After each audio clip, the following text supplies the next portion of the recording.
Decisions, decisions, decisions.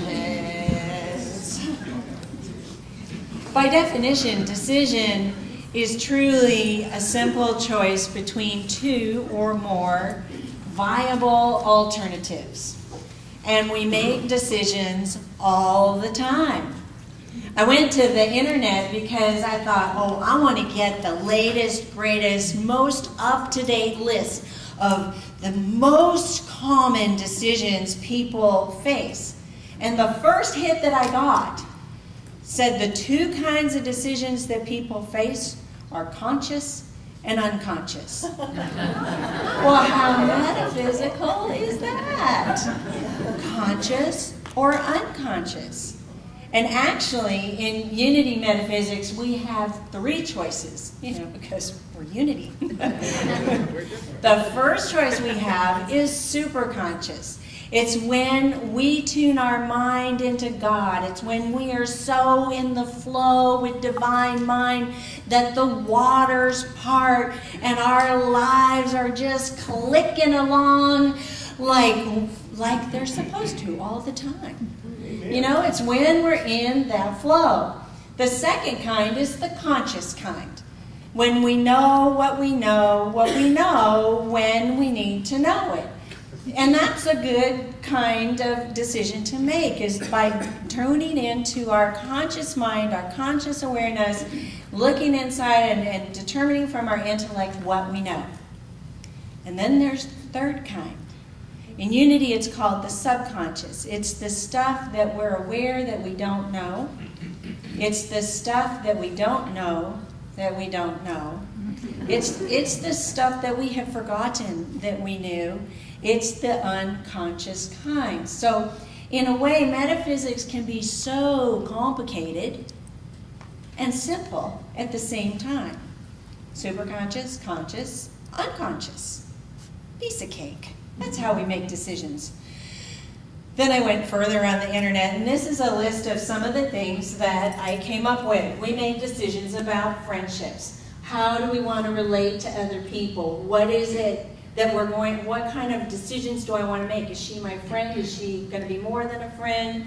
Location, where are we going to live? Enjoyment, we make decisions about what kind of work and play we engage in that brings us the greatest joy. We have decisions about security.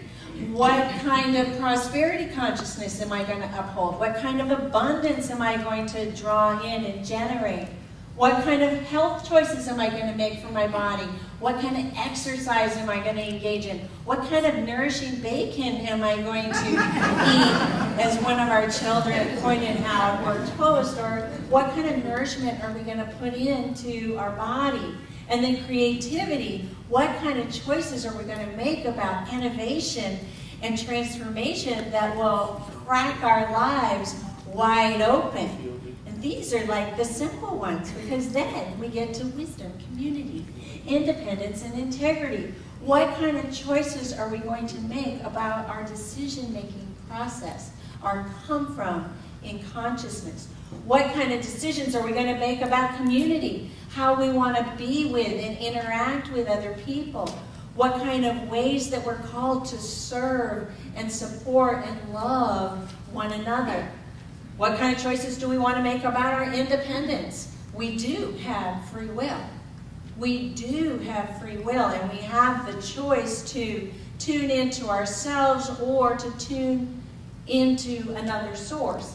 And then integrity. What choices do we want to make about making agreements, about keeping agreements, about not only being responsible citizens and responsible expressions of God, but response-able, to respond to whatever situation is in front of us. Suzanne Giesman is coming this weekend. Yes, I am coming too. And she has a blog that she writes regularly, and the title for today's talk of Decisions came from one of her blogs. And in that blog she said, not so long ago I gave a woman a reading and connected her with a loved one on the other side. She was hoping I could give her another reading and ask that loved one for guidance on the issue that she's facing. She didn't know where else to turn because her meditations hadn't given her clear answers. I replied, I'm going to be honest with you. Spirit has made it very, very clear to me that we all learn by the choices we make. Your destiny truly is your own, and a question as important as this needs to come from your heart, not a psychic medium, not a loved one on the other side, not a counselor, not a friend. If you haven't gotten answers yet, it's because your guides are also withholding the answer so you can find it in your own heart. So true. Yeah, that's an amen. Thank you, Loretta. There is a story of a king who lived quite some time ago. And he realized early on in his reign that if he had the answers to 3 very important questions, that he could actually create peace in his realm 100% of the time. And these are the 3 questions that he wanted answers to. How can I learn to do the right thing at the right time? Who are the people I need to listen to more than others? What affairs are most important for me to attend to? He realized truly that this was going to be the gateway to peace for himself and for the people who lived in his realm. So he put it out across the kingdom. Anyone who answers all 3 of these questions for me will get a big reward. And boy, howdy, did the people come. And he heard different things from different people. The scholars said, well, clearly you must surround yourself by wise men and rely only on them. And the warriors said, clearly you must surround yourselves with generals and rely only on them. And the argument continued from the priests and the doctors and the magicians. And finally, in the cacophony of all that conflict, the king said, I have a headache. You must go home. And he sent them home without the reward. Now, he had heard that there was a hermit in the wood who was a very wise man. But he had also heard that this hermit never left the wood and only talked to people who were common. So the king, dressed up in common clothes, rode out there with his horse and his bodyguard, and when he got to the wood, he dismounted from his horse, and he left his bodyguards behind and went into the wood and found the hermit. Now when he got to the hermit was standing there with a spade, breathing heavily and feebly and weakly trying to dig into the dirt. And every time the hermit hit the ground with the spade, he would try to breathe, and only a tiny puff of dirt. And the king said, good day, I'm here to ask you 3 very important questions, and I hear that you are a wise hermit, and you will be able to give me the answers. And so he asked the hermit these 3 questions, and the hermit didn't appear to hear him at all. He just put his hand over his heart, and he kept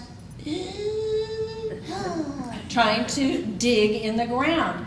Well, after a while, the king was pondering the hermit's response and saw that clearly the hermit needed help. So he took the spade and he said, here, let me dig for you for a while.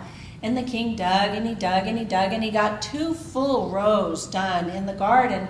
And then he turned around to the hermit and said, okay, I've given you time to think. Would you please tell me the answers to my question?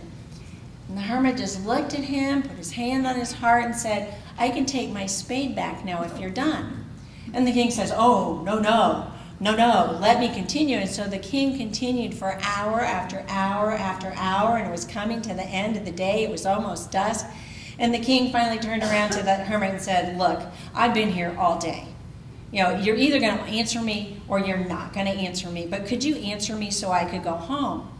And the hermit put his hand over his heart and said, "Look, somebody's coming. Let's see who that is and what they want." And out of the wood came a stranger running, clasping his stomach. And when he got to them, he just fell onto the ground moaning. And the king immediately bent down and realized that the man was wounded, and he was able to staunch the flow of blood that was grave, and finally got the man's blood flow under control. And he picked him up and he carried him inside to the hermit's hut, laid him in the bed. Well, by now it was dark. The king was tired. He had worked all day long digging in the dirt and then saving this man's life. So he laid himself down on the floor, and the three of them went to sleep. But the next morning, there they awoke, the hermit with his hands on his heart, the king a little bit disoriented and not really sure where he was, and the stranger who was just gazing at the king and gazing at the king with these shining eyes and said, "Please forgive me." And the king says, "Forgive you? I don't even know who you are." And the stranger said, "I am not somebody you've ever met, but I have a brother who you executed, and you wrongfully took our family land, and I have taken a vow of revenge. I have been hunting you down. I was waiting all day yesterday in ambush for you to come back, and you never did. So I came after you, and I encountered your bodyguards, and that's how it got wounded. But you saved my life. I'm asking you to forgive me. I will take on a new vow of loyalty and serve you. I will bid my sons to do the same." And the king replied, "You are forgiven. You are forgiven." And in that moment created peace in his realm. Well, the hermit watched this and then walked outside. So the king followed him, and he says, "Look, I have to go. But before I go, could you give me the answers to my 3 questions?" And the hermit replied, "You already know the answers. You have demonstrated that you know the answers. When something needed to be done right then, you knew it and you did it. You helped me in my garden. Right when the man needed it the most, you saved his life. You knew to listen to your heart to take action. And you knew that the most important task for you was the one that was right in front of you." And this is how peace is created in all the land. The story ends with this definition of peace, which I think is really beautiful. Peace does not mean to be in a place where there is no noise, trouble, or hard work. It means to be in the midst of those things, to be fully present and still be calm in your heart. So the big metaphysical question now is, what part of you is that king who's looking for the answers? And what part of you is the hermit who already knows? What part of you is that stranger who has vowed to take revenge on something? And what part of you is the one who is transformed by an act of kindness? Fyodor Dostoevsky says, "Only the heart knows how to find what is precious." Only the heart knows how to find what is precious. At Unity of Wilmington, as I mentioned before, we participate in World Day of Prayer. And part of that is the reading of names of people that you have listed, that you see as the king, that you see as the hermit, that you see as the stranger. In your bulletin today, you received a list, and if you took a bulletin to share, raise your hand, and the welcome team will come and we will give you your own personal list, and the welcome team will be able to provide you with a utensil to write with, like a pencil or a pen. So if you need something, just raise your hand. And while you're raising your hand and waiting for the list to come to you and the utensil to come to you, here's some rules. You can write your own name on this list. You can write your own name on this list for as many times as you want too. When I started going through my divorce, I filled up several lists with Mindy Tucker, Mindy Tucker, Mindy Tucker, Mindy Tucker, Mindy, because I felt called to be reminded. I felt called to be lifted back up into that super consciousness, into that flow, into that place where I would remember my divinity. I would remember that God is my source. I would remember that all the wisdom was right there in my heart all along. So we're going to listen to the Heart Sutra while we complete our prayer list this morning. The Heart Sutra was first written down in the 7th century, so long after Buddha, but it is probably the most often chanted Buddhist sutra, and there are hundreds upon hundreds of thousands of miracles that have occurred from just being in the presence and listening to the Heart Sutra.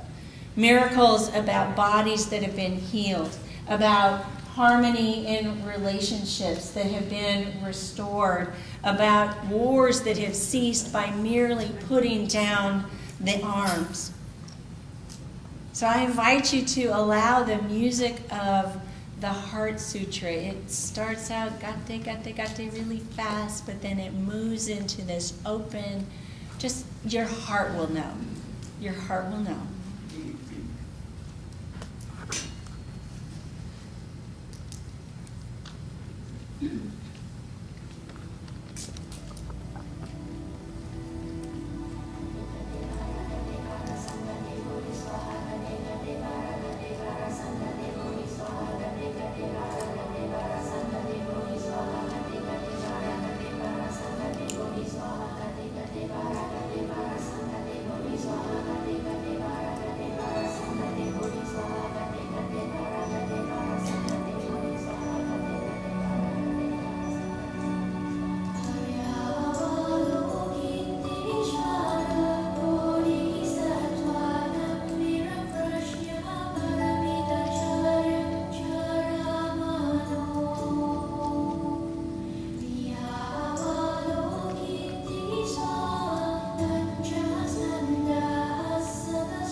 Your lists for today.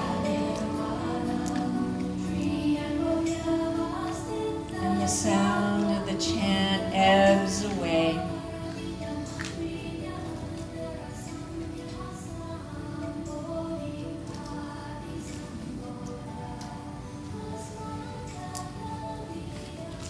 We breathe in clean, full breaths of air. And release. Knowing that this air that we breathe is the same air that was taken in and released from the Buddha.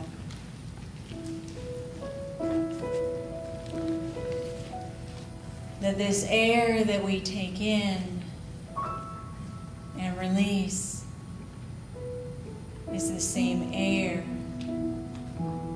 that was taken in by Jesus.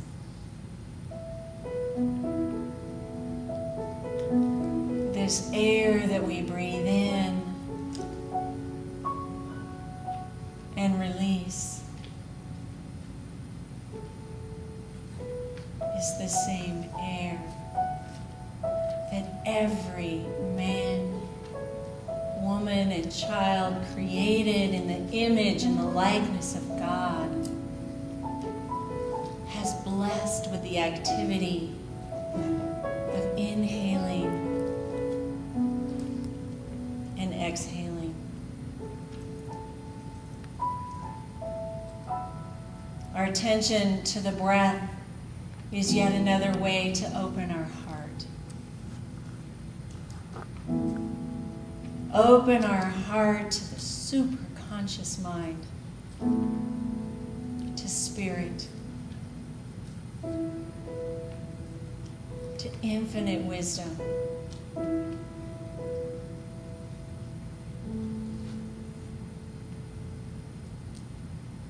To knowing our next right step,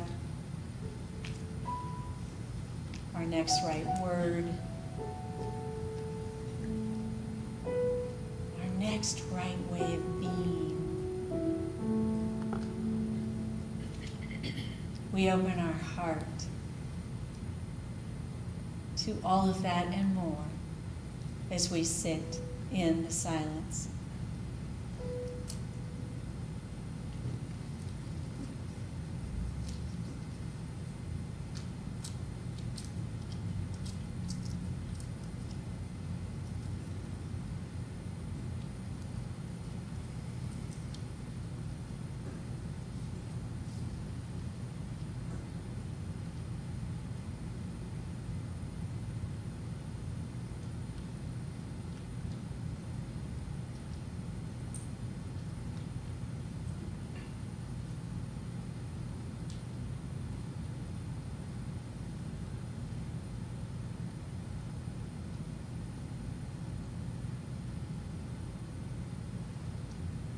This is the path that our heart has led us on.